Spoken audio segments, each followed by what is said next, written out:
చిత్తూరు జిల్లాలో జీడి నెల్లూరులో దొంగ నోట్లు కలకలం రేపాయి. నోట్లను మారుస్తామని చెప్పి 10 లక్షలు కాజేసిన ముఠాలో ట్రాఫిక్ ఏఎస్ఐ ఏఆర్ కానిస్టేబుల్ పాల్గొనడం స్థానికులకు సంచలనం రేపింది. జీడి నెల్లూరు మండలం మిట్ట హరిజనవాడకు చెందిన సెల్వం దేవ, వేలూరుకు చెందిన ఇలంగోవన్ కలిసి దొంగ నోట్లు ఇస్తామని తమిళనాడు రాష్ట్రం కృష్ణగిరికి చెందిన మంజు విజయ్లను నమ్మించారు. 10 లక్షల రూపాయల నగదుతో గంగాధర నెల్లూరుకు రావాలని సూచించారు. బాధితులు అక్కడికి చేరుకున్న తర్వాత నిందితులు నగదు తీసుకుని తాము పోలీసులమంటూ బెదిరించి మోసానికి పాల్పడ్డారు.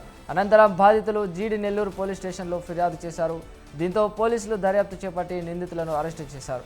అయితే ఈ ఘటనలో Chittoor traffic ASI Loknatham, AR constable రవితో పాటు మరో ముగ్గురిని పోలీసులు అదుపులోకి తీసుకున్నారు.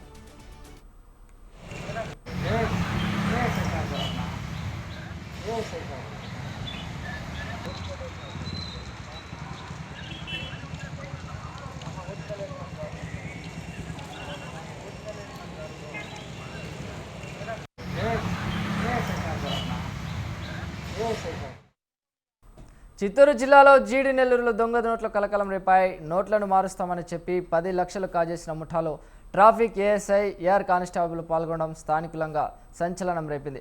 జీడి నెల్లూరు మండలం మిట్ట హరిజనవాడకు చెందిన సెల్వం దేవ, వేలూరుకు చెందిన ఇలంగోవన్ కలిసి దొంగ నోట్లు ఇస్తామని తమిళనాడు రాష్ట్రం కృష్ణగిరికి చెందిన మంజు విజయ్లను నమ్మించారు. 10 లక్షల రూపాయల నగదుతో గంగాధర నెల్లూరుకు రావాలని సూచించారు. బాధితులు అక్కడికి చేరుకున్న తర్వాత నిందితులు నగదు తీసుకుని తాము పోలీసులమంటూ బెదిరించి మోసానికి పాల్పడ్డారు. రైట్, ఇదే అంశంపైన మరింత సమాచారాన్ని మా ప్రతినిధి వినోద్ అందిస్తారు. వినోద్. జీడి చిత్తూరు జిల్లా జీడి నెల్లూరులో దొంగ నోట్ల కలకలం రేపిందని చెప్పుకోవచ్చు. తమిళనాడు కృష్ణగిరికి చెందినటువంటి మంజు విజయ్లను నమ్మబలికి చిత్తూరుకి రప్పించుకున్నటువంటి ఏదైతే దొంగ నోట్ల ముఠా ఉందో వాళ్ళ దగ్గర నుంచి 10 లక్షల రూపాయలు కాజేసిన పరిస్థితి అయితే ఉంది. ఈ ముఠాలో ప్రధానంగా చూసుకుంటే AR constable plus traffic ASI ఉన్నట్లు కూడా గుర్తించినట్టు పరిస్థితి ఉంది. మొత్తం మీద తాము ఇక్కడ కొబ్బరికాయలు కొనడానికి వస్తే ఇక్కడ ఇట్లా మోసం చేశారని చెప్పేసి బాధితులు చెప్తున్నటువంటి పరిస్థితి అయితే ఉంది.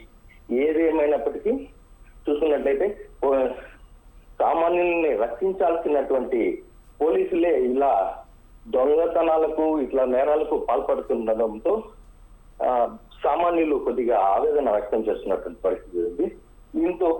దీంతో కేసు నమోదు చేసినటువంటి జీడి నెల్లూరు పోలీసులు విచారణ జరుపుతున్నారు. మరింత వివరాలు తెలియాల్సింది. Right, thank you Vinod.